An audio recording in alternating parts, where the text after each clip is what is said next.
참 사람이 현찬해가지고 강단에 설 때마다 가슴이 떨리고 그러네요. 하나님께서 세우신 기관 중에는 두 가지가 있는데 하나는 가정이고 또 하나는 교회입니다. 가정이 하나님에 의해서 에덴에서 시작된 신성하고 아름다운 기관이듯이 교회도 하나님께서 세우신 신성하고 아름다운 기관입니다. 또 가정이 집이나 건물을 뜻하는 것이 아니듯이 교회도 예배당이나 건물을 뜻하는 것이 아닙니다.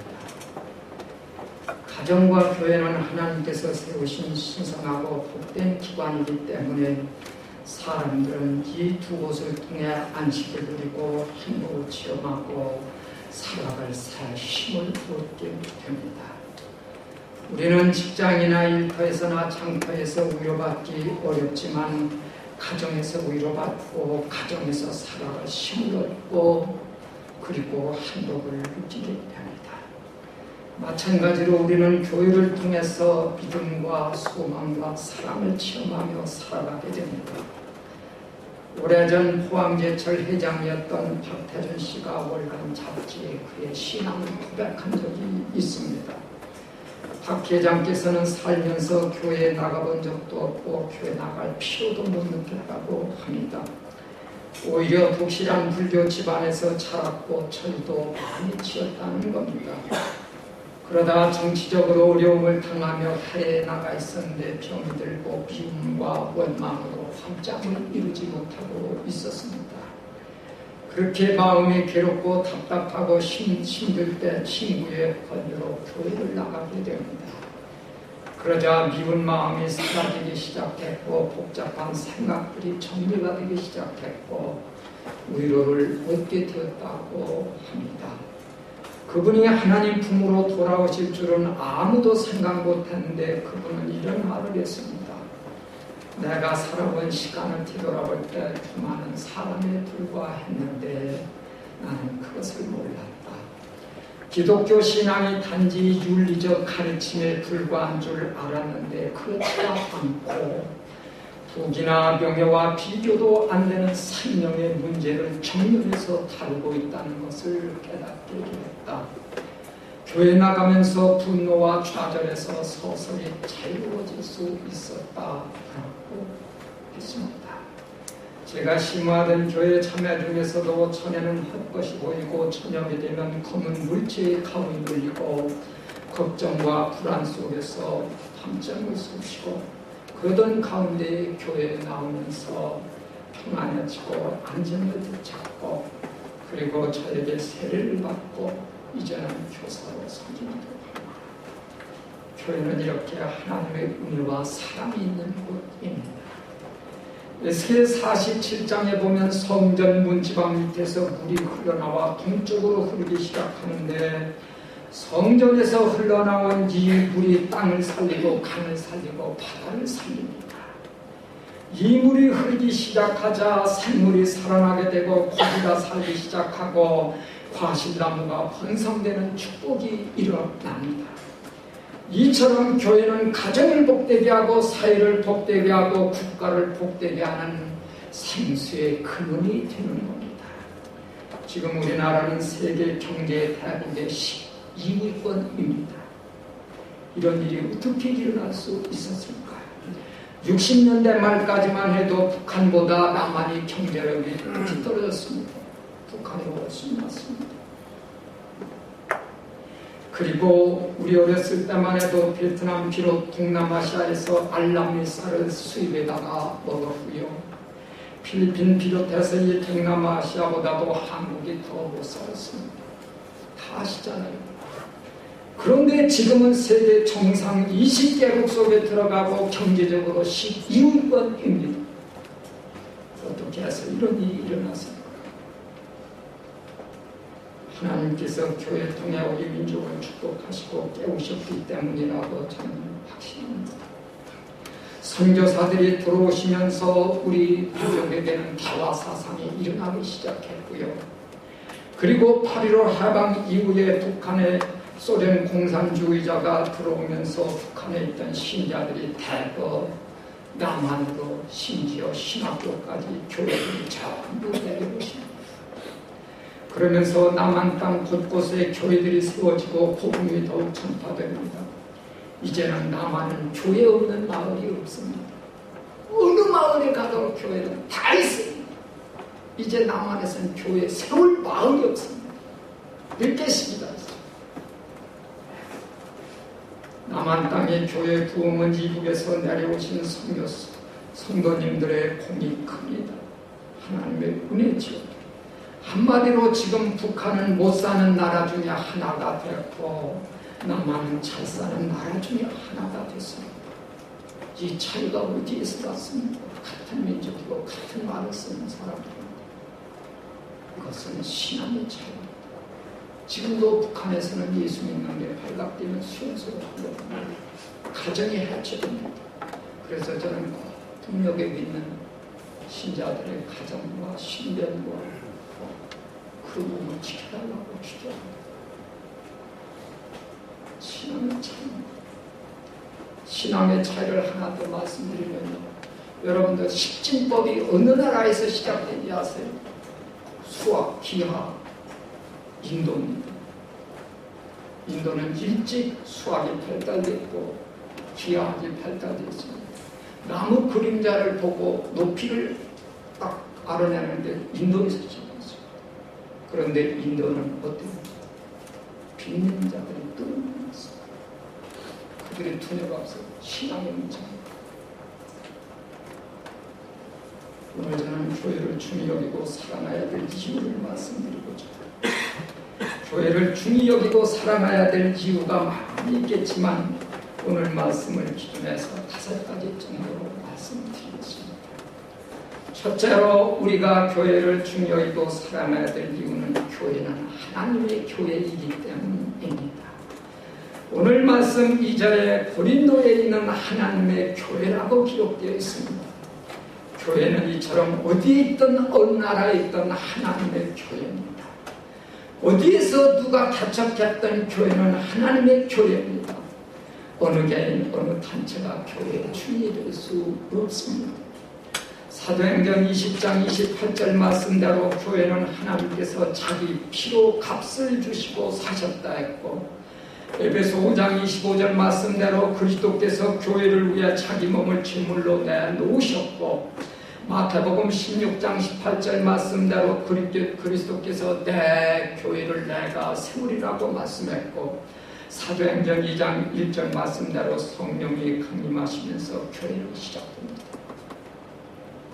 교회는 하나님의 것입니다.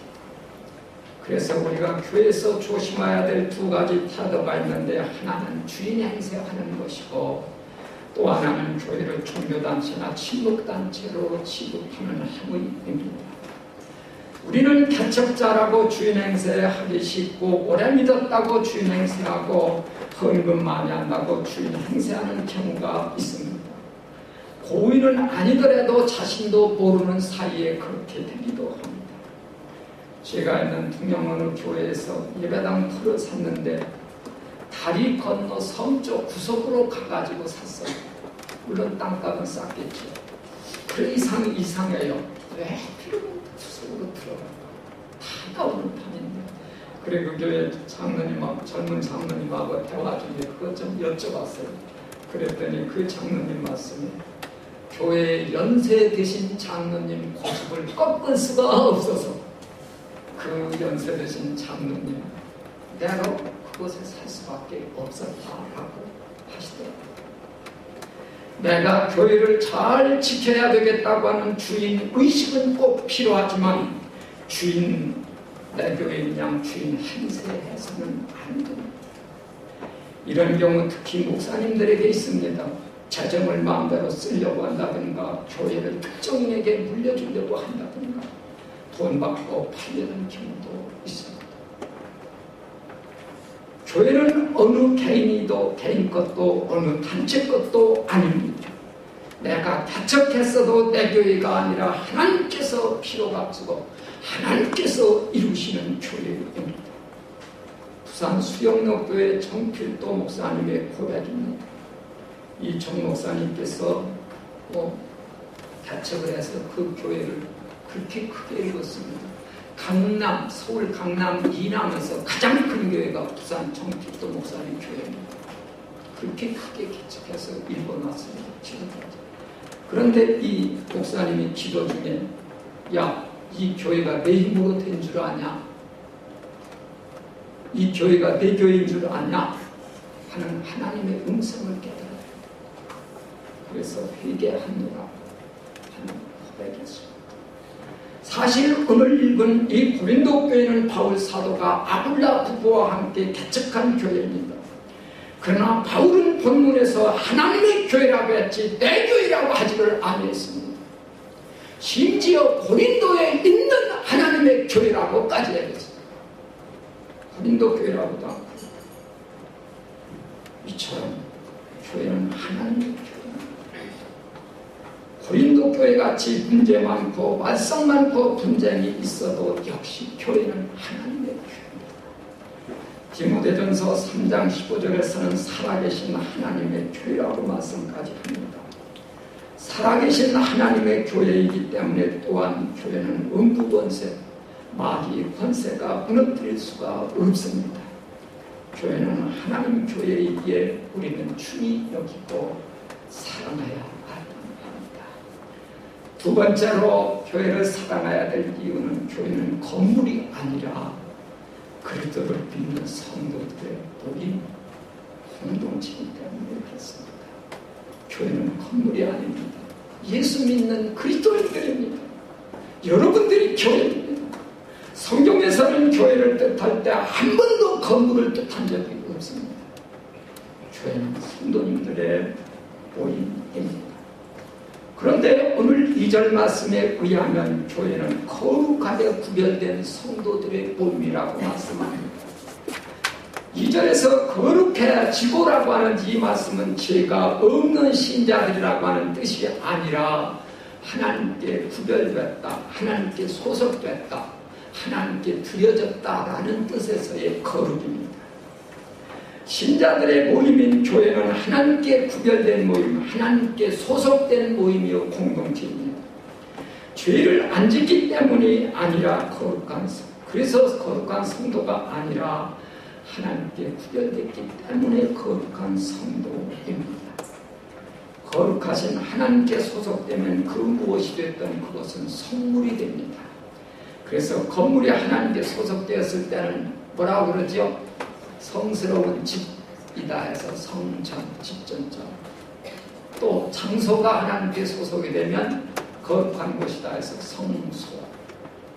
그리고 날짜가 하나님께 속했다 해서 우리는 이 주를 뭐라고 해요? 성임. 이 성직자 목사님들 보고 성직자라고 그래요. 신부님들이라고. 왜? 하나님 일하는 데 소속되었다 해서 그래서 성직이라고 하는 거예요. 사실은 다 하나님이 하게 하시는 일은 다 성직입니다.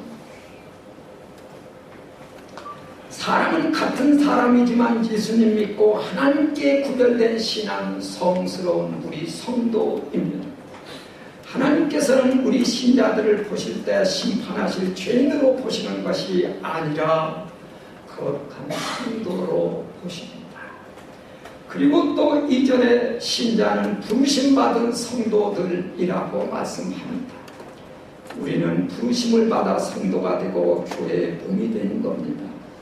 로마서 8장 30절에 의하면 신자는 하나님께서 예정해 두셨다가 부르셨다고 말씀했고, 갈라디아서 1장 6절에 의하면 신자는 그리스도의 은혜로 불러냄을 받은 자들이라고 되어 있고, 로마서 1장 7절에 의하면 신자는 하나님의 사랑하심을 입어 부르심을 받은 자들이라고 되어 있고, 요한복음 6장 44절에서는 아버지께서 이끌지 아니하시면 아무도 내게로 올 수 없다고까지 기록하고 있습니다. 이같이 우리 교회 성도, 우리가 교회 성도가 됐다고 하는 것은 하나님의 부르심, 콜링이 있으셨던 겁니다. 하나 더, 교회는 한 주님 예수 그리스도를 믿고 그 이름을 부르는 모든 성도들이라고 말씀합니다. 2절에 각처에서 예수 그리스도의 이름을 부르는 모든 자들이라고 되어 있습니다. 교회는 하나의 교회뿐입니다. 교회는 전 우주적인 하나의 교회만이 있을 뿐입니다. 물론 교파가 있고 지역에 있는 그 지방 로컬 추어치, 이 지역 교회가 있긴 합니다만 사실은 예수 그리스도를 주님으로 믿고 그 이름을 부르는 모든 자들로 이루어진 하나의 교회뿐입니다. 그래 고린도전서 10장 13절 유대인이나 헬라인이나 종이나 자유인이나 다 성령으로 세례를 받아 한 몸이 되었고, 또 에베소 4장 5절에서는 주도 하나요 세례도 하나요 하나님도 하나요 믿음도 하나라고 되어 있습니다. 이처럼 세계 모든 그리스도인은 한 하나님, 한 주 예수 그리스도, 한 성령에 의해서 하나로, 하나의 교회로, 하나의 공동체로, 한 몸으로 부름받은 자들입니다. 에베소 1장 24절에서는 그 교회를 그리스도의 몸이라고 말씀하셨는데, 우리 신자들이 그리스도의 몸이 되고 성도가 된 것은 어쩌다 된 것이 아니고 하나님의 선택과 구별과 부르심이 있었고, 예수 그리스도의 피 흘림이 있으셨고, 성령의 감동케 하심이 있으셨습니다. 성도님들은 우연한 존재가 아닙니다. 하나님의 특별하신 은총을 받은 자들입니다. 신자들로 이루어진 교회는 무슨 단체나 친목교회가 아닙니다. 하나님께서 창세전부터 구별하고 부르신 자들이고, 그리스도께서 몸바쳐 십자가에서 피 흘려 사랑하는 자들이고, 성령께서 집으로 사용하는 거룩한 자들입니다. 교회를 사랑하고 중히 여겨야 될 이유가 여기 있습니다. 교회는 건물이 아니라 성도들의 모임입니다. 다음 세 번째로, 교회에 주시는 은혜 때문에 우리는 교회를 사랑하고 중히 여겨야 합니다. 오늘 4절에서 바울은요, 고린도 교회 성도들에게 너희에게 주신 하나님 은혜 때문에 내가 항상 감사하노라고 말씀합니다. 이 말씀대로 하나님께서는 교회 안에 갖가지 은혜를 주십니다. 그렇다면 하나님께서는 교회 안에 어떤 은혜를 주시는가? 몇 가지 보면 우선 평강의 은혜를 주십니다. 베드로후서 1장 2절에 하나님과 우리 주 예수를 알므로 은혜와 평강이 너에게 더욱 많을지어다. 요한복음 14장 27절 평안을 너에게 주노니 곧 나의 평안을 너에게 주노라. 데살로니가후서 3장 16절 평강의 주께서 친히 때마다 일마다 너에게 평강 주시기를 원한다. 이처럼 은혜와 평강은 예수님 믿는 성도들에게 주시는 하나님의 선물입니다. 은사입니다. 진정한 평강은 하나님의 선물이지 사람이 만들어내는 것이 아닙니다. 그래서 우리 신앙의 선조들은 이 체험을 찬송가로 불렀습니다. 찬송가 415장입니다. 내 영혼의 그 깊은 데서 맑은 가락이 울려나며 하늘 곡조가 언제나 흘러나와 내 영혼을 보이사며 평화로다 하늘 위에서 내려오며 그 사랑의 물결이 영원토록 내 영혼을 덮으소서. 우리 한번 좀 같이 부릅시다. 네, 이 은혜로운 찬송 1절 4절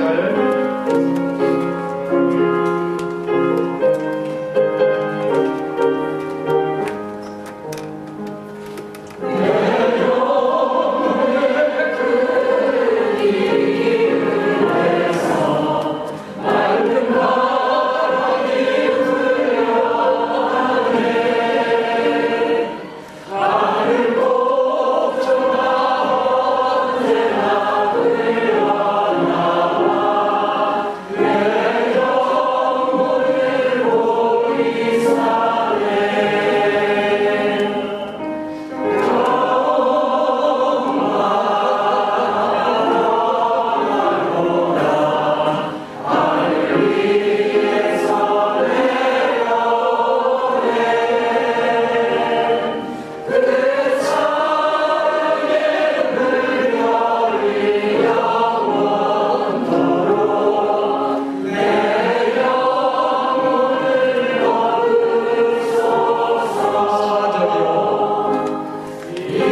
성도님들께 가정에 있기 바랍니다.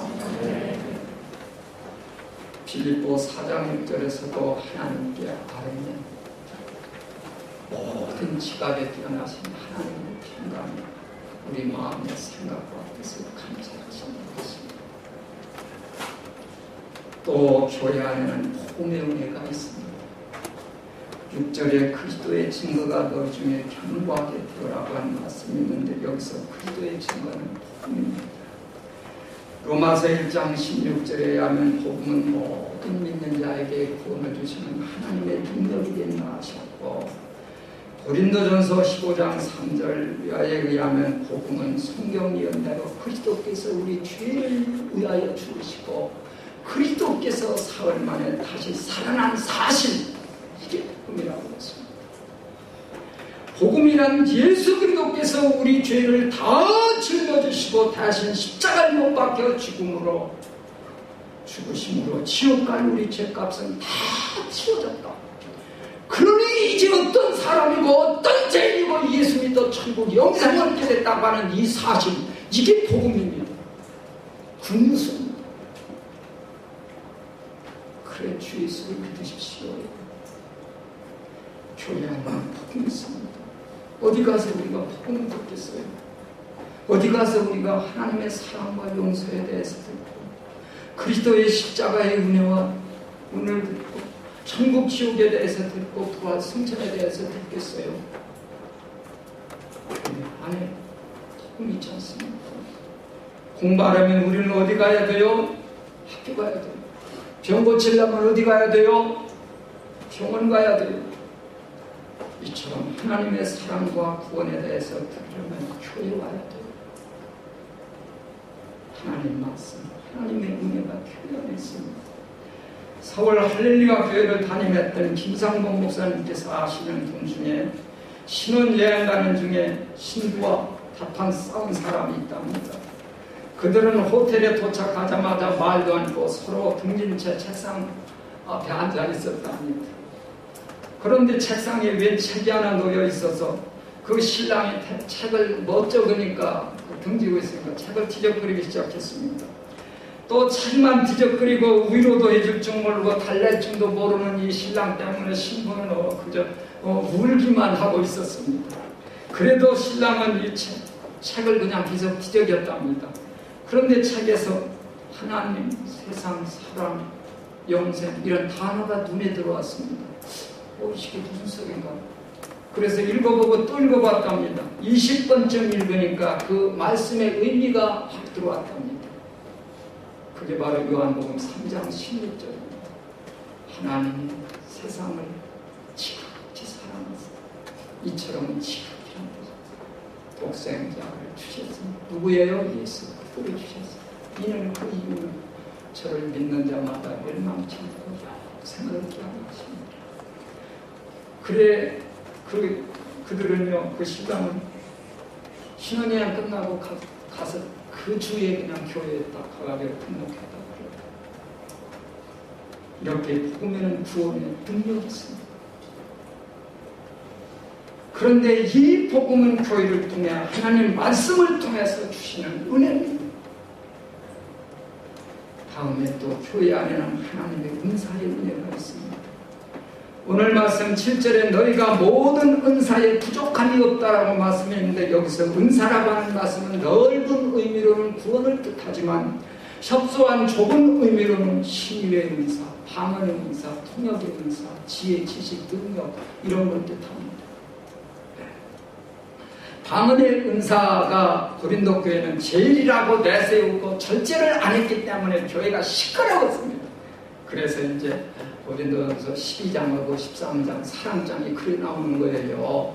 사랑장이 교회에서 방언이니 은사들 가지고 싸움박질하니까 제일 좋은 은사가 사랑 은사다 해서 사랑장 13장에 나오고 14장에서 은사는 질서 있게 해야 됩니다. 1만 마디 방언보다 5마디 깨달은 말로 가르치는 게 훨씬 유익하다 하면서 질서, 교회, 덕에 대해서 14장에서 쫙 얘기하는 거예요. 그렇지만 하여튼 고린도 교회는 은사 활동이 활발했어요. 하나님께서는 우리 예수 믿는 신자들에게 그에 맞는 은사를 주십니다. 누구에게는 방언의 은사도 주시고요, 누구에게는 심의 은사도 주시고, 누구에는 지혜, 지식 또는 구제를 잘하고 잘 섬기고 잘 돌보고 훌륭할 줄 알고 각가지 각각 주십니다. 그런데 이 은사를 주시는 이유는 베드로전서 4장 10절 말씀대로 서로 봉사하고 서로 섬기고 주님의 몸을 잘 이루어가게 하기 위한 것입니다.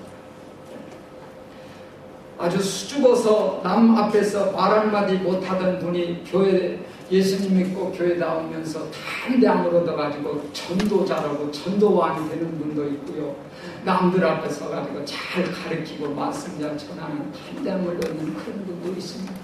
이게 교회 생활 통해서 하나님 주시는 은사입니다. 그런데 우리가 이 은사를 활용할 때 조심해야 될 것 두 가지인데, 한 가지는 언제고 교회에 덕이 되냐 아니 되냐 생각해야 되고, 또 하나는 활용해야지 사장 그냥 싸놓기만 해서는 안 돼요. 소멸돼요. 미국 워싱턴 거리에 유명한 거지가 있었답니다. 이 거지는 상점이고 회사고 관공서고 안 찾아다니는 곳이 없었기 때문에 아주 그냥 유명 인사가 됐는데 이 양반이 죽었어요. 그래서 그 거지가 이제 죽어 장례를 치렀는데 혹시나 해서 이제 전부 그 집안을 좀 뒤져봤더니 통장이 하나 나왔대요. 통장에 저금이 되어 있었는데 얼마가 있었는가 하면 2억이 저금되어 있었답니다. 계속 싸만 놓고 활용은 적으면 안 하는 거예요.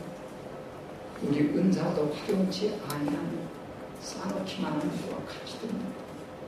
다음에 또 교회 안에는 자림의 소망이 있습니다. 이것도 우리죠.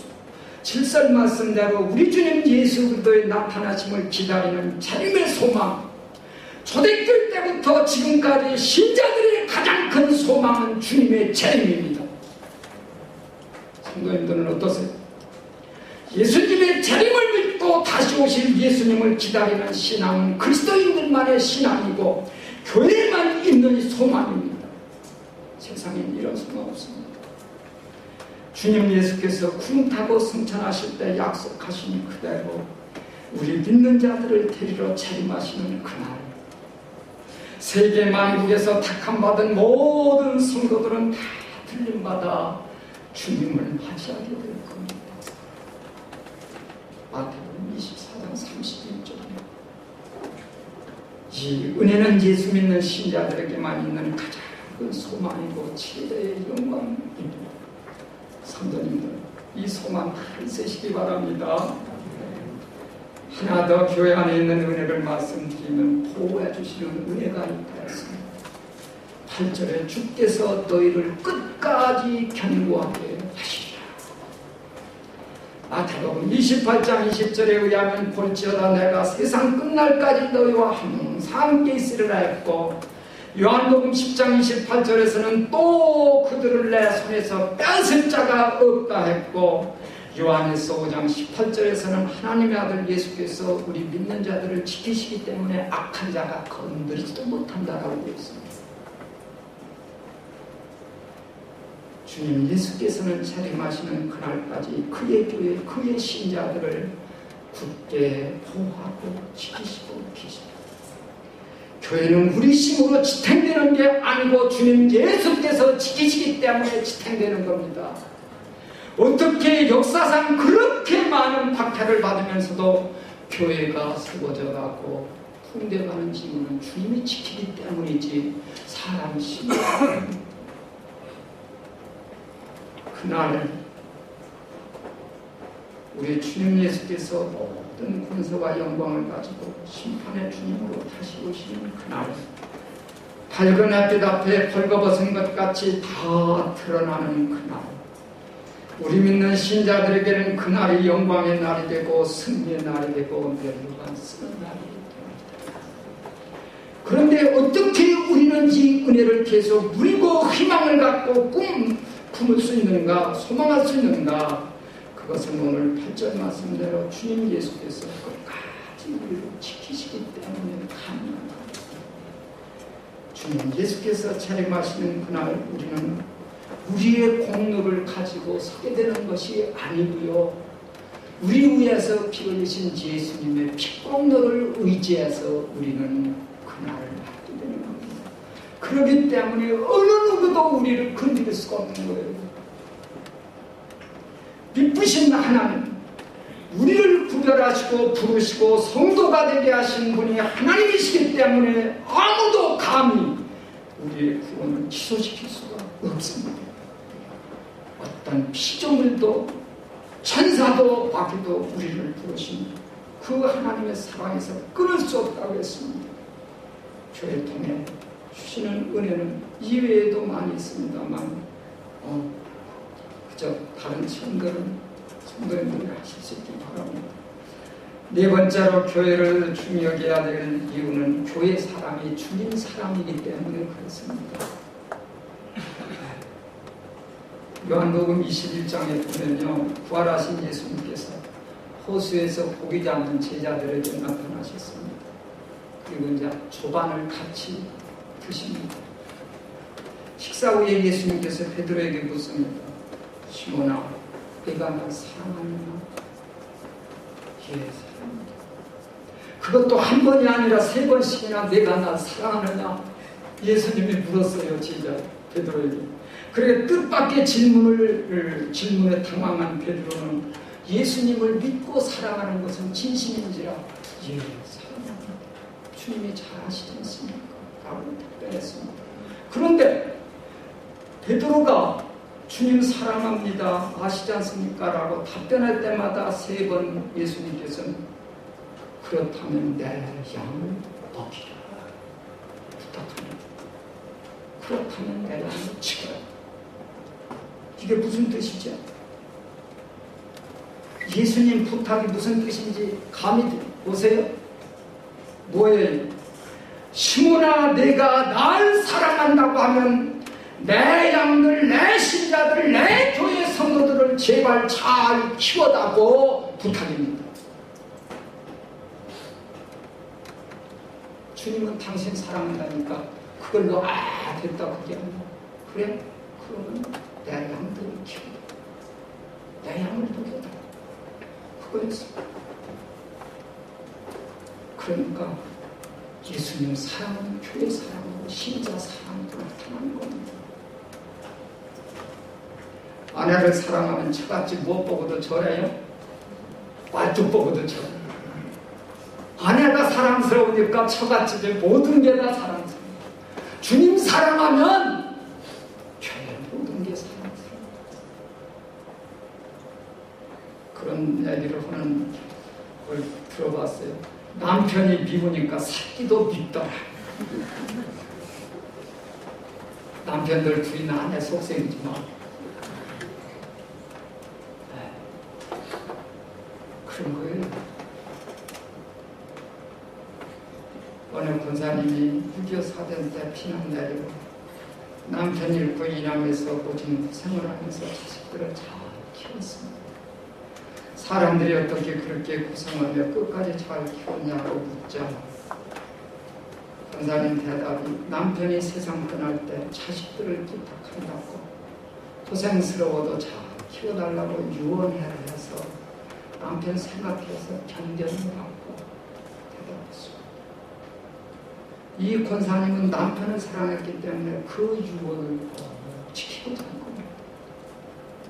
그래 그 신부도 자식들을 키운 거죠. 이처럼 교회 사랑은 예수님 사랑입니다. 반대로 교회 박해는 신자들 박해는 예수님 박해입니다. 교회를 미워하고 교회를 싫어하는 것은 예수님을 미워하고 예수님을 싫어하는 것과 같은 겁니다. 사도행전 9장에는 바울 사도가 회개하고 예수님 믿게 된 회심의 내용이 기록되어 있습니다. 그날도 이 바울은 예수 믿는 신자들을 체포하러 부하들을 데리고 다메섹이라고 하는 지금 다마스커스 그 도시를 향해서 가고 있었습니다. 정오 무렵 햇빛보다 더 밝은 빛에 이 바울 곧 사울은 땅에 꼬꾸라칩니다. 그때 하늘로부터 음성이 들려왔습니다. 사울아, 사울아, 내가 어찌하여 나를 박해하느냐? 주여 누구십니까? 나는 내가 박해하는 예수다. 사실 사울이 예수님을 직접 박해한 적이 있었나요? 없어요. 이 사울은 예수님을 박해하는 고사하고 예수님 직접 본 적도 만난 적도 예수님에 대해서 직접 들은 적도 없어요. 그런데 어째서 예수님은 본 적도 만난 적도 들은 적도 전혀 없는 이 사울이 큰 다소라고 하는 도시이고 예수님이 있었는 곳은 국경이 달라요. 그런데 나는 내가 박해하는 예수다라고 했는가? 전혀 본 적도 없는데 그것은 사울이 예수님을 박해한 게 아니라 교회를 박해했어요. 교회를 박해하고 신자들을 잡아들이고 신자들을 죽이는 데 앞장을 서고 선동하고 그 일을 삶의 목표로 삼고 지금 담에서부터도 신자들 체포하러 쫓아가는 상황이었어요. 이처럼 교회 사랑은 예수님의 사랑이 되고요. 교회 박해는 바로 예수님 박해가 되는 거예요. 왜 교회를 중히 여기고 사랑해야 돼요? 교회 사랑은 곧 예수님의 사랑이 됩니다. 교회는 예수님의 몸이요, 우리 신자들은 예수님의 지체요, 예수님의 양들입니다. 자식들이죠. 하나 더 말씀드리면 교회를 중히 여겨야 될 이유는 교회를 가까이 하는 복이고 신앙을 지키는 길이 되기 때문에 그렇습니다. 야고보서 4장 8절에 하나님을 가까이 하라 그리하면 너희를 가까이 하리라. 시편 73편 28절 하나님께 가까이 함이 내게 복이라. 그리고 하나님을 가까이 하고 교회를 가까이 해서 잘못된 이유는 없습니다. 물론 사이비도 있긴 있습니다만 술집이나 도박장이나 댄스홀 가까이 해서 잘못되는 경우는 많아요. 그러나 교회를 가까이 해서 잘못될 경우는 거의 없습니다. 12의 혈루증으로 고생하던 저희는 예수님을 가까이 해서 그 옷깃만 만지고도 복을 받았습니다. 키 작던 삭개오는 호기심에서 예수님이 만나니까 가까이에서 좀 보고 싶어서 나무 꼭대기에 올라갔다가 복을 받았습니다.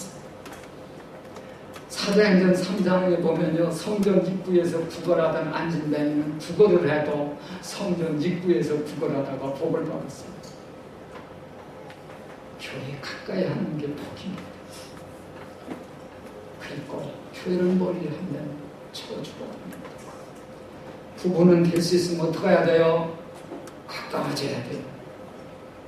스승과 제자도 가까워져야 돼요. 부모님과 자식들도 가까워져야지 버려주면 탈이 나요. 누가복음 15장에서 탕자는 아버지를 떠나 멀리 떠났을 때, 집을 떠났을 때 타락이 시작했습니다. 그리고 다시 아버지 집으로 돌아왔을 때 행복했습니다. 왜? 남극과 북극이 춥고 얼음이 쌓이지요? 뭐하고 멀어서? 태양하고 멀기 때문에 그렇습니다. 왜? 어두운 밤이, 빛없는 밤이 와요? 지구 반대편에 태양이 가있기 때문에 그렇습니다. 이에 태양이신 예수님께서 나는 세상의 빛이다. 나를 따르는 자는 어둠에 다니지 않고 생명의 빛을 얻으리라고 말씀했습니다. 마귀는 할 수만 있으면 우리를 교회에서 멀어지게 하고 성령님은 할 수만 있으면 우리를 교회와 가까워지게 하십니다. 물고기는 물에 있어야 됩니다. 물이 떠나면 죽습니다. 신자도 교회에 있어야 됩니다. 그래서 어거스틴 같은 신학자는 교회를 어머니로 하지 아니하고는 하나님을 아버지로 섬길 수 없다고까지 딱 잘라놓았습니다. 우리는 교회 안에 있을 때 하나님 보호가 있고요. 하나님의 은혜를 신도하게 되고 누리게 됩니다. 서울 소망교회 담임하셨던 박선희 목사님의 간증입니다. 길에서 젊은 40대 신자를 만났습니다. 그가 목사님을 붙잡고 꼭 드릴 말씀이 있다고 해서 자리를 마련하여 마주 앉았습니다. 그런데 앉자마자 이분이 펑펑 울기 시작하면서 자기 이야기를 다 털어놓더랍니다. 말인즉슨 목사님, 교회를 다닐 때는 다니기 싫든 다니기 좋든 은혜가 되든 안 되든 억지로라도 교회에 가고 성가대라도 억지로라도 가서 앉았고 그럴 때는 그래도 내 위치가 지켜졌는데 타락이 안 됐는데 교회를 안 나가기 시작하죠. 끊긴 전처럼 걷잡을 수 없이 타락이 됩니다. 그래서 이제는 완전 밑바닥 생활을 한다면서 보면서 어떻게 했으면 좋겠어 하니까 하소연을 했다는 거예요. 그래요. 우리는 싫어도요. 교회가 싫어도 교회가 문제가 있어도 은혜가 안 돼도 교회 안에 있어야 돼요. 이해되시죠? 하나님 집에 있어야 돼요. 교회는 하나님의 집. 우리는 때로 집에 들어가기가 싫은 경우가 있습니다. 다 그런 경험 하잖아요. 그래도 집에 들어가야 안전해요. 탈선이 안 돼요. 보호가 돼요. 가족의 의지가 돼요. 가족의 사랑이